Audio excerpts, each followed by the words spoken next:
திருச்சிற்றம்பலம். ஓம் சிவா திருச்சிற்றம்பலம்.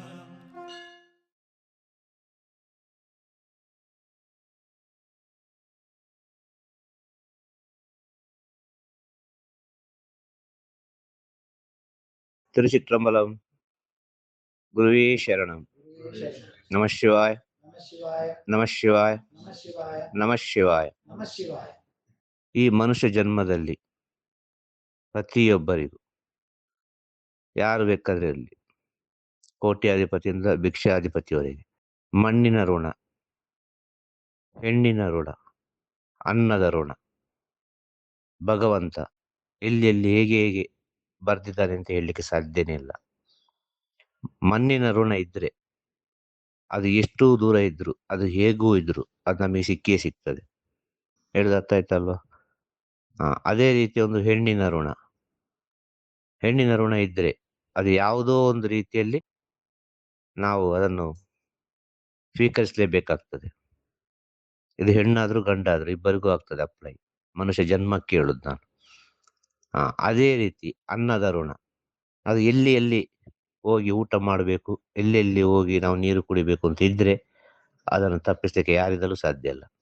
ಇದೆಲ್ಲ ಋಣಕ್ಕೆ ಸಂಬಂಧಪಟ್ಟ ವಿಚಾರ. ಅದೆಷ್ಟೋ ಕೋಟ್ಯಾಧಿಪತಿಗಳಿದ್ದಾರೆ ಪ್ರಪಂಚದಲ್ಲಿ, ಇವತ್ತಿಗೂ ಕೂಡ ಅವರಿಗೆ ಮಣ್ಣಿನ ಋಣ ಸಿಕ್ಲಿಲ್ಲ. ಎಲ್ಲ ಫ್ಲಾಟಿನಲ್ಲಿ ಅದರಲ್ಲಿ ಇದರಲ್ಲೆಲ್ಲ ಜೀವನ ಮಾಡ್ತಾರೆ, ಬಾಡಿಗೆ ಮನೆ ಅಂತ ಹೇಳಿ. ಅದೆಷ್ಟೋ ಕೋಟ್ಯಾಧಿಪತಿಗಳು ದೊಡ್ಡ ದೊಡ್ಡ ಬಿಸ್ನೆಸ್ಸೇ ಮಾಡ್ತಾರೆ. ನಿಮ್ಮ ಮನೆಯಲ್ಲಿ ಅಂತ ಹೇಳಿದ್ರೆ ಒಂದು ಫ್ಲಾಟ್ ಅಲ್ಲಿ ಇದ್ದೇನೆ ಅಂತ ಹೇಳಿ, ಅವರ ಬಿಸ್ನೆಸ್ ನೋಡಿದ್ರೆ ಅವರು ಆ ಫ್ಲಾಟ್ ಅನ್ನೇ ತಗೊಳ್ಬಹುದು. ಆದ್ರೆ ಇಲ್ಲ ಅವರ ಹಾಗೆ, ಅವರಿಗೆ ಮಣ್ಣಿನ ಋಣ ಇಲ್ಲ. ಅವರಿಗೆ ಆ ಮಣ್ಣಿನ ಋಣವೇ ಇಲ್ಲ. ಅಲ್ಲಿ ಏನ್ ಮಾಡುದು? ಆ ಋಣ ಇದ್ರೆ ಎಲ್ಲದಕ್ಕೂ ಅಪ್ಲೈ ಆಗ್ತದೆ. ಆ ಋಣ ಇಲ್ಲದಕ್ಕೆ ನಾವು ಆಸೆ ಪಡ್ತೇವೆ. ಋಣ ಇರುವ ವಿಚಾರ ಉಂಟಲ್ಲ, ಅದು ತನ್ನಿಂತಾನಾಗೆ ನಮ್ಮನ್ನು ಹುಡುಕಿಕೊಂಡು ಬರುದು, ಅದು ತನ್ನಿಂತಾನಾಗೆ ನಮ್ಮ ಜೀವನದಲ್ಲಿ ಸಿಗುವುದು. ಅದು ಈ ಕಡೆಯಿಂದ ಹೋದ್ರು ಸರಿ, ಆ ಕಡೆಯಿಂದ ಬಂದ್ರು ಸರಿ, ಅದು ತನ್ನಿಂದ ತಾನಾಗಿ ಆಗುದು. ಅದು ಋಣಾನುಬಂಧ. ಹೇಳುದು ಅರ್ಥ ಆಯ್ತಾ? ಅದೇ ರೀತಿ ಮನುಷ್ಯ ಜನ್ಮದಲ್ಲಿರುವ 3 ಋಣಗಳುಂಟು: ಮಣ್ಣಿನ ಋಣ, ಅನ್ನದ ಋಣ, ಹೆಣ್ಣಿನ ಋಣ ಅಂತೇಳಿ. ಅದರಲ್ಲಿ ಹೆಣ್ಣು ಗಂಡು ಸೇರಿಸಿಕೊಳ್ಬೇಕಷ್ಟೇ, ಎರಡು ಒಂದೇ. ಈ ಆತ್ಮಕ್ಕೆ ಸಂಬಂಧಪಟ್ಟು ಋಣಗಳು ಬರ್ತದೆ. ಅದು ದೇವ ಋಣ, ಪಿತೃ ಋಣ, ಋಷಿ ಋಣ. ಮೊದಲು ಪಿತೃಗಳು, ಅದಾದ ನಂತರ ದೇವರು, ಅದಾದ ನಂತರ ಋಷಿಗಳು. ಎಲ್ಲದಕ್ಕೂ ಮೂಲ ಕಾರಣ ಋಷಿಗಳು ಅಂತೇಳು ಈ ಮನುಷ್ಯ ಜನ್ಮಕ್ಕೆ. ಈ ಋಷಿಗಳು ಕೊಟ್ಟಂತ ಕಟ್ಟುಪಾಡುಗಳು ಇದೆಲ್ಲವೂ ಈ ರೀತಿಯಾಗಿರಬೇಕು ಅಂತೇಳಿ. ಮಾನವ ಜನ್ಮ ಅಂದ್ರೆ ಈ ರೀತಿಯಾಗಿರ್ಬೇಕು ಅಂತ. ಆ ಮಾನವ ಜನ್ಮ ಈ ರೀತಿಯಾಗಿರ್ಬೇಕು ಅಂತ ಹೇಳಿದ್ರೆ ಅವ್ರು ಅದನ್ನೆಲ್ಲ ಅನುಭವಿಸಿರ್ಬೇಕಲ್ಲ. ಅನುಭವಿಸಿದವ್ರು ಹೇಳುದು ಹೇಗೆ? ಹೇಳಲಿಕ್ಕೆ ಸಾಧ್ಯವಾ? ಹೇಳಲಿಕ್ಕೆ ಸಾಧ್ಯನೇ ಇಲ್ಲ. ಹಾಗಾದ್ರೆ ಅವರು ಮಣ್ಣನ್ನು ಅನುಭವಿಸಿದ್ದಾರೆ, ಹೆಣ್ಣನ್ನು ಅನುಭವಿಸಿದ್ದಾರೆ, ಹೊನ್ನನ್ನು ಅನುಭವಿಸಿದ್ದಾರೆ. ಆದ ಕಾರಣದಲ್ಲಿ ಅವ್ರಿಗೆ ಹೇಳಲಿಕ್ಕೆ ಸಾಧ್ಯ ಮಣ್ಣು, ಹೆಣ್ಣು, ಹೊನ್ನು ಏನು ಮಾಡ್ತದೆ ಅಂತೇಳಿ. ಆಗ ಅಲ್ಲಿ ಏನು ಬೇಕಾದ್ದು? ಒಳ್ಳೆ ಒಂದು ಸಂಸ್ಕಾರ ಬೇಕಾದ್ದು. ಆಧ್ಯಾತ್ಮಿಕ ಬೇರೆ ಎಲ್ಲೂ ಇಲ್ಲ. ಆಧ್ಯಾತ್ಮಿಕ ಸಂಸಾರದ ಒಳಗೆ ಇರುವುದು. ಸಂಸಾರವನ್ನು ಸರಿಯಾಗಿ ಅರ್ಥ ಮಾಡಿಕೊಂಡ್ರೆ ಅದರಿಂದ ದೊಡ್ಡ ಆಧ್ಯಾತ್ಮಿಕ ಇನ್ನೊಂದಿಲ್ಲ ಈ ಪ್ರಪಂಚದಲ್ಲಿ. ಅವರವರ ಕರ್ಮವನ್ನು ಮುಗಿಸ್ಲಿಕ್ಕೆ ಬೇಕಾಗಿ ಅವರವರ ಋಣವನ್ನು, ಹತ್ತಿರದಲ್ಲಿರುವ ಋಣ, ಜನ್ಮಕ್ಕೆ ಸಂಬಂಧಪಟ್ಟಿರುವ ಋಣವನ್ನು ಒಂದು ಸಂಬಂಧವನ್ನಾಗಿ ಮಾಡಿ ಭಗವಂತ ಬಿಟ್ಟಿದ್ದಾರೆ. ಅದೇ ಸಂಬಂಧ ಒಂದು ಸಂಸಾರ ಆಗುದು, ಬೇರೆ ಏನಾಗುದಿಲ್ಲ. ಅದೇ ಸಂಬಂಧ ಒಂದು ಸಂಸಾರ ಆಗುದು. ಒಂದು ಜನ್ಮದ ಸಾಲವನ್ನು ಮುಗಿಸ್ಲಿಕ್ಕೆ ಬೇಕಾಗಿ ಗಂಡ ಹೆಂಡತಿ ಮಕ್ಕಳಾಗಿ ಹುಟ್ಟಿ ಬರುದು. ಇದು 100ಕ್ಕೆ 100 ಸತ್ಯವಾದ ವಿಚಾರ. ಆದ್ರೆ ಇದೆಲ್ಲ ಮಾಯೆಯ ಒಳಗೆ ಇದೆ. ಈ ಸತ್ಯ ಎಂಬುದು ಮಾಯೆಯ ಒಳಗಿದೆ. ನಮಗೆ ಮಾಯೆ ಮೊದಲು ಹೋಗಿ ಸೇರಿಕೊಳ್ತದೆ. ಸತ್ಯ ನಮಗೆ ಕಣ್ಣಿಗೆ ಕಾಣುದಿಲ್ಲ. ಯಾಕೆ ಬೇಕಾಗಿ ಅಂತೇಳಿ. ಸತ್ಯದ ಮುಂದೆ ಯಾವುದೇ ಬುದ್ಧಿಯು ಕೆಲಸ ಮಾಡುದಿಲ್ಲ. ಆ ಸತ್ಯವೇ ನಮ್ಮ ಜೀವನದ ವಿಧಿ, ಬೇರೆ ಏನಲ್ಲ. ಅದು ಎಲ್ಲಿಗೆ ತಕೊಂಡೋಗಿ ಮುಟ್ಟಿಸ್ತದೆ ಅಂತ ಹೇಳಲಿಕ್ಕೆ ಸಾಧ್ಯ ಇಲ್ಲ ವಿಧಿ. ಯಾರಲ್ಲಿ ಹೋಗಿ ಸೇರಿಸ್ತದೆ ಅಂತ ಹೇಳಲಿಕ್ಕೆ ಸಾಧ್ಯ ಇಲ್ಲ ವಿಧಿ. ಒಂದು ಬಡವರಾದವನು ಕೋಟ್ಯಾಧಿಪತಿಗೆ ಹೋಗಿ ಸೇರ್ಬಹುದು, ಒಂದು ಕೋಟ್ಯಾಧಿಪತಿ ಆದವನು ಒಂದು ಭಿಕ್ಷುಕನಾಗಬಹುದು. ಹೇಗೂ ಬೇಕಾರದು ಹೋಗ್ಬೋದು ಆ ವಿಧಿ. ಅದು ನಮ್ಮ ಜನ್ಮ ಜನ್ಮಕ್ಕೆ ಸಂಬಂಧಪಟ್ಟ ಸತ್ಯದ ವಿಚಾರಗಳು. ನಾವು ಮಾಡಿದ ಒಳ್ಳೆದು ಕೆಟ್ಟದು. ಹಾಗೆ ಆಸೆ ಪಡಬೇಡಿ ಯಾವುದಕ್ಕೂ. ಏನು ಬರ್ತದೆ ಅದನ್ನು ಸ್ವೀಕಾರ ಮಾಡಿಕೊಂಡೇ ಹೋಗಿ. ಈ ಕ್ಷಣದಲ್ಲಿ ಜೀವನ ಮಾಡ್ಲಿಕ್ಕೆ ಕಲಿಯಿರಿ. ಈ ದಿನದ ವಿಚಾರವನ್ನು ಈ ದಿನವೇ ಮರಿಲಿಕ್ಕೆ ಕಲಿಯಿರಿ. ನಾಳೆಗೆ ತಕೊಂಡು ಹೋಗ್ಬೇಡಿ. ನಾಳೆಗೆ ತಕೊಂಡು ಹೋದ್ರೆ ಅದು ಇನ್ನಷ್ಟು ಸಮಸ್ಯೆಯನ್ನು ಸೃಷ್ಟಿ ಮಾಡ್ತದೆ. ಯಾರನ್ನು ಸಂಶಯ ಪಡ್ಲಿಕ್ಕೆ ಹೋಗ್ಬೇಡಿ. ಯಾರನ್ನು ಸಂಶಯ ಪಟ್ಟು ಇಲ್ಲಿ ಏನು ಪ್ರಯೋಜನ ಇಲ್ಲ. ಯಾರನ್ನು ದ್ವೇಷ ಮಾಡ್ಲಿಕ್ಕೆ ಹೋಗ್ಬೇಡಿ. ಯಾರ ಹತ್ರ ಮತ್ಸರ ಮಾಡ್ಲಿಕ್ಕೆ ಹೋಗ್ಬೇಡಿ. ಇದೆಲ್ಲ ದೊಡ್ಡ ಸಮಸ್ಯೆಯನ್ನು ಉಂಟು ಮಾಡ್ತದೆ. ನಮಿಗೆ ಅಂತೇಳಿ ಇದ್ರೆ, ನಮ್ಮದು ಅಂತ ಇದ್ರೆ, ನಾವು ಎಲ್ಲಿ ಬದುಕಬೇಕು, ಯಾವ ರೀತಿ ಇರಬೇಕು ಅಂತೇಳಿ ಆ ಭಗವಂತನ ಇಚ್ಛೆ ಇದ್ರೆ ಅದೇ ರೀತಿ ಆಗುವುದು. ಹೊರತು ಹಿಂದೆ ಮುಂದೆ ಎಳ್ಳಿನಷ್ಟು ವ್ಯತ್ಯಾಸ ಆಗುವುದಿಲ್ಲ. ಇದೆಲ್ಲ ನಮ್ಮ ಒಂದು ಭ್ರಮೆ. ಎಲ್ಲವೂ ನಮ್ಮ ಒಂದು ಭ್ರಮೆ ಅಂತ ಹೇಳು. ಯಾವುದೇ ವಸ್ತು ಆದ್ರೂ ಸರಿ, ನಮ್ಮ ಕೈಗೆ ಸಿಕ್ಕುವಲ್ಲಿವರೆಗೆ ಮಾತ್ರ. ಸಿಕ್ಕಿದ ನಂತರ ಸ್ವಲ್ಪ ಸಮಯ, ಅದಾದ ನಂತರ ಆ ವಸ್ತುವಿಗೆ ಬೆಲೆಯೇ ಇಲ್ಲ. ಅದು ಯಾವುದಾದ್ರೂ ಸರಿ, ವಸ್ತು ಆದ್ರೂ ಸರಿ, ವ್ಯಕ್ತಿ ಆದ್ರೂ ಸರಿ, ಅದು ಯಾವಾಗ ನಮ್ಮಿಂದ ಕಳೆದು ಹೋಗ್ತದೆ ಆಗ ಅದರ ಬೆಲೆ ಗೊತ್ತಾಗುದು. ಅದಿರುವಾಗ ನಮಗೆ ಬೆಲೆ ಗೊತ್ತಾಗುದಿಲ್ಲ.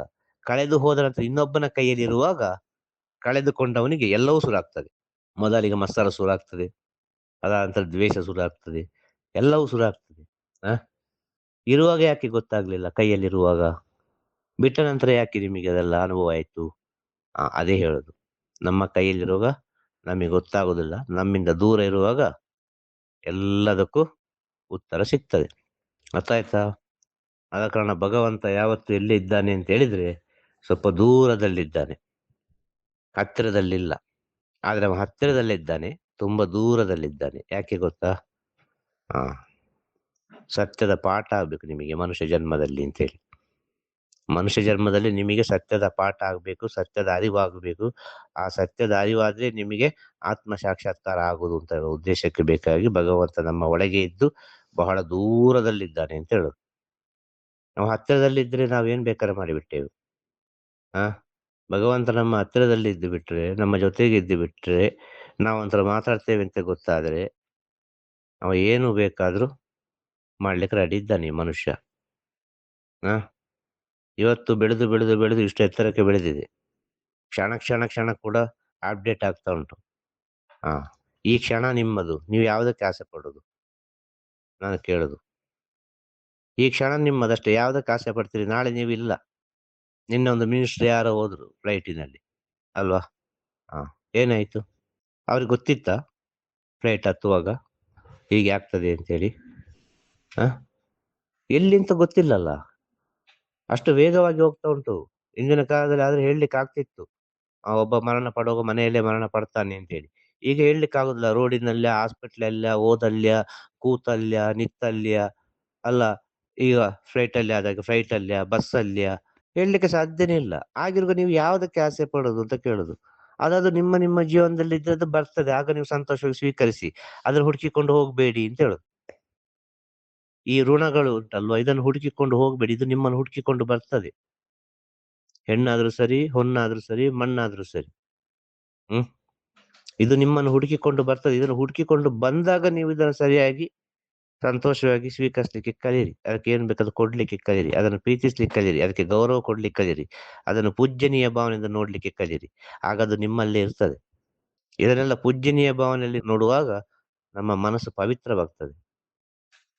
ಇದನ್ನು ಯಾವ್ಯಾವ ರೀತಿಯಲ್ಲಿ ಕಲ್ಮಶದಲ್ಲಿ, ಸಂಶಯದಲ್ಲಿ, ಯಾವ್ದಾವುದೋ ರೀತಿಯಲ್ಲಿ ಇದನ್ನೆಲ್ಲ ಈ ಹೆಣ್ಣು ಹೊನ್ನು ಮಣ್ಣನ್ನು ನೋಡುವಾಗ ಅದು ಅಪವಿತ್ರವೇ ಆಗುದು. ಇದಕ್ಕೆ ಮನಸ್ಸು ಕಾರಣ ಅಂತ ಹೇಳುದು. ಎಲ್ಲದಕ್ಕೂ ಕಾರಣ ಮನಸ್ಸು. ಈ ಮನಸ್ಸು ಒಳ್ಳೆದು ಮಾಡ್ತದೆ, ಕೆಟ್ಟದು ಮಾಡ್ತದೆ. ಮನಸ್ಸನ್ನು ನಿಮ್ಮ ಹಿಡಿತದಲ್ಲಿ ತಂದು ನಿಲ್ಲಿಸಬೇಕು, ನಿಮ್ಮ ಇಂದ್ರಿಯವನ್ನು. ಎರಡು ವಿಚಾರವನ್ನು ಜ್ಞಾನ ಮಾರ್ಗಕ್ಕೆ ಬರುವವರು ಗೆಲ್ಬೇಕು. ಒಂದು ನಿದ್ರಾ ದೇವಿಯನ್ನು ಗೆಲ್ಬೇಕು, ಇನ್ನೊಂದು ಇಂದ್ರಿಯ ದೇವಿಯನ್ನು ಗೆಲ್ಬೇಕು. ಈ ಎರಡು ದೇವಿಯರ ಆಶೀರ್ವಾದ ಬಹಳ ಮುಖ್ಯ. ನಿದ್ರಾದೇವಿ ನಮಗೆ ಏನಾದ್ರು ಒಂದು ಆಶೀರ್ವಾದ ಮಾಡಿಬಿಟ್ರೆ ಅದು ಮತ್ತೆ ಮುಗೀತು ವಿಷಯ. ನಿದ್ರೆಯನ್ನು ಗೆಲ್ಲದಷ್ಟು ಸುಲಭದ ವಿಚಾರ ಅಲ್ಲ, ಒಂದು ವಿಷಯ. ಅದೇ ರೀತಿ ಇಂದ್ರಿಯ ದೇವಿ, ಆ ಇಂದ್ರಿಯ ದೇವಿ ನಮಗೆ ಯಾವುದೋ ಒಂದು ರೀತಿಯಲ್ಲಿ ಆಶೀರ್ವಾದ ಮಾಡಿಬಿಟ್ರೆ ಮುಗೀತಲ್ಲಿಗೆ. ಮತ್ತೆ ಏನು ಹೇಳ್ಬೇಕಾಗಿಲ್ಲ, ಅವನಿಗೆ ಯಾರ ಉಪದೇಶವೂ ಬೇಡ. ಹೇಳುದು ಅರ್ಥ ಆಗ್ತದ? ನಿಮ್ಮದು ಅಂತ ಇದ್ರೆ ಅದು ನಿಮ್ಮ ಕೈ ಸೇರುದಂತೂ ಸತ್ಯ. ನಿಮ್ಮದು ಅಲ್ಲ ಅಂತ ಇದ್ರೆ ನೀವು ಏನು ಮಾಡಿದ್ರು ಸರಿ, ಅದು ಆಗುದಿಲ್ಲ. ಇನ್ನು ಒಳ್ಳೇದಾಗ್ತದ ಕೆಟ್ಟದಾಗ್ತದ ಇದು ಸಹ ನೀವು ಚಿಂತೆ ಮಾಡಬೇಡಿ. ಒಳ್ಳೇದು ಆಗ್ಬೋದು, ಕೆಟ್ಟದ್ದು ಆಗ್ಬೋದು. ಕಾರಣ ಏನು? ಆ ಒಳ್ಳೇದು ಕೆಟ್ಟದನ್ನು ನೀವೇ ಅನುಭವಿಸುದು. ನೀವೇ ಅನುಭವಿಸ್ಬೇಕಾದದ್ದು ನೀವು ಮಾಡಿದ ವಿಚಾರವನ್ನೇ ನೀವೇ ತಿದ್ದುದಿಲ್ಲಿ. ಒಂದು ಜನ್ಮದಲ್ಲಿ ಮಾಡಿದ ಕೆಟ್ಟದು ಈ ಜನ್ಮದಲ್ಲಿ ಅದು ಮಹಾ ಕೆಟ್ಟದಾಗಿ ಬರ್ತದೆ. ಒಂದು ಜನ್ಮದಲ್ಲಿ ಮಾಡಿದ ಒಳ್ಳೆದು ಈ ಜನ್ಮದಲ್ಲಿ ಅನೇಕ ಅದೃಷ್ಟಗಳಾಗಿ ಬರ್ತದೆ. ನೆನೆಸ್ತದೆ ಬಂದು ಬಿಡ್ತದೆ ಟಕ್ ಅಂತೇಳಿ. ಒಂದು ಜನ್ಮದಲ್ಲಿ ಮಾಡಿದ ಒಳ್ಳೆತನ.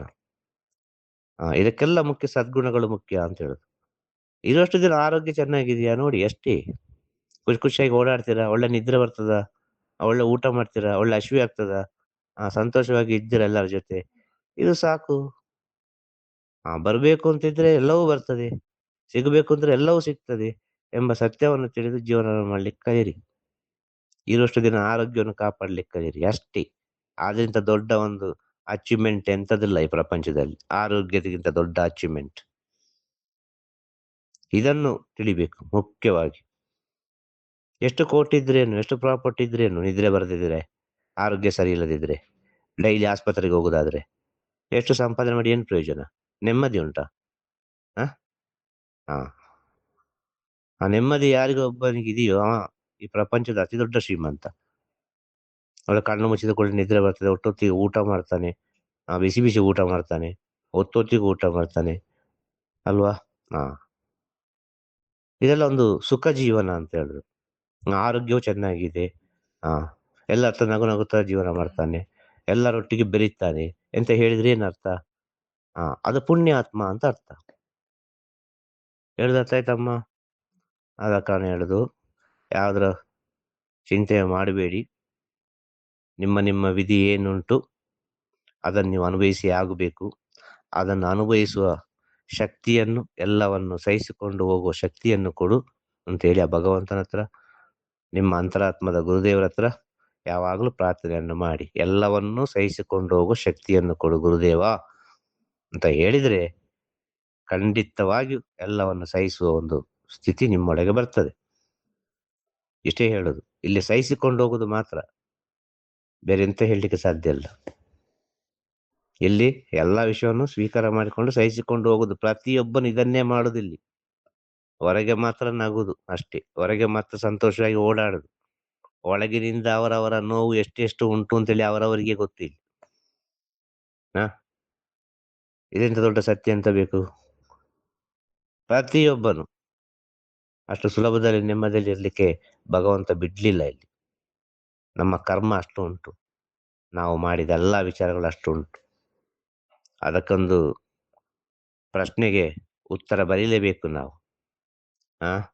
ಹೋದ ಜನ್ಮದಲ್ಲಿ ಮಾಡಿದ ವಿಚಾರಗಳು, ಹೋದ ಜನ್ಮದ ಪ್ರಶ್ನೆ, ಈ ಜನ್ಮದ ಉತ್ತರ ಈಗ ಅನುಭವಿಸುದು. ಇದೆಲ್ಲ ಉತ್ತರ ಬರೆಯುವುದು ನಾವು. ಈ ಪರೀಕ್ಷೆ ಎಲ್ಲಿ ಅಂತೇಳಿ ಗೊತ್ತಿಲ್ಲಲ್ಲ, ಈ ಪರೀಕ್ಷೆ ಯಾವಾಗ ಮಾಡಿದ್ದಾನೆ ಅಂತೇಳಿ. ಈಗ ಉತ್ತರ ನಾವು ಯಾವಾಗ ಬರಿತೇವೆ ಅಂತ ಗೊತ್ತಿಲ್ಲಲ್ಲ. ಒಂದು ಜನ್ಮದ ಪರೀಕ್ಷೆ, ಅಲ್ಲಿ ಕೇಳಿದ ಪ್ರಶ್ನೆ, ಈ ಜನ್ಮದಲ್ಲಿ ಉತ್ತರ. ಇದನ್ನು ತಿಳಿಬೇಕು ನೀವು ಮೊದಲು, ನಿಮ್ಮ ಜರ್ನಿಯಲ್ಲಿ ಯಾಕೆ ಇದು ಅಂತೇಳಿ. ಇದು ತಿಳಿಯುವಾಗ ನಿಮಗೆ ಅರ್ಥ ಆಗ್ತದೆ ಅಂತ ಹೇಳುದು ಅರ್ಥ ಆಯ್ತಾ? ಎಲ್ಲರಿಗೂ ಶುಭವಾಗಲಿ, ಎಲ್ಲರಿಗೂ ಜಯವಾಗಲಿ, ನಿಮ್ಮಿಂದ ಪ್ರಪಂಚಕ್ಕೆ ಒಳ್ಳೆದಾಗಲಿ. ತಿರುಚಿಟ್ರಂಬಲಂ. ಗುರುವೇ ಶರಣಂ. ನಮಃ ಶಿವಾಯ, ನಮಃ ಶಿವಾಯ, ನಮಃ ಶಿವಾಯ.